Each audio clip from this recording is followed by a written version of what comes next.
Hello everybody. Today we're going to be looking at how to create an email list in Outlook. So we are on our main page. Come to left side and find people icon here. Click on it and then you're going to select new group here. Your group name and then your description.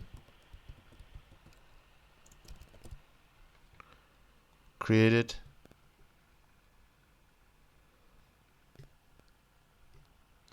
And then you're going to add some members here.